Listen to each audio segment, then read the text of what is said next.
Bonjour les amis, aujourd'hui je vais vous parler de l'artichaut au Vietnam. Alors c'est vraiment une facette que l'on ne connaît absolument pas, parce que là-bas il n'est pas consommé en tant que, comme chez nous par exemple, en tant que fleur, légume fleur, quoi.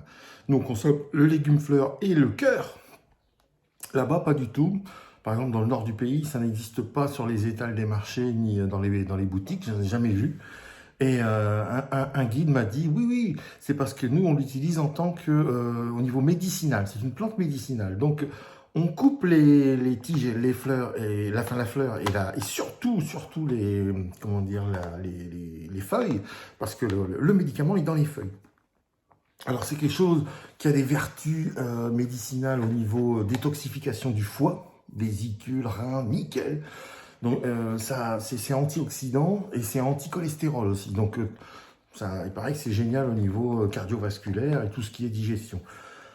Il y a aussi, c'est recommandé, il paraît, pour tous les gens qui ont des problèmes d'intestin un peu trop fragiles, par exemple diarrhée, souvent diarrhée ou constipation.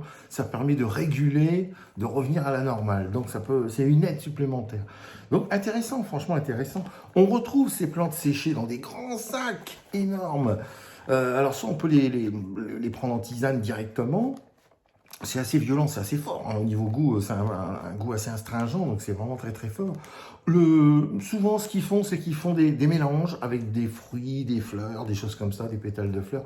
Ou ça existe, par exemple, avec carrément des agrumes. Par là, j'en ai trouvé un, c'est un mélange de pommes, d'hibiscus et beaucoup d'oranges sanguines, d'orange, voilà, d'orange, hibiscus rouge, orange et un tout petit peu ou légèrement infusé dans comment on appelle ça, là, dans l'artichaut.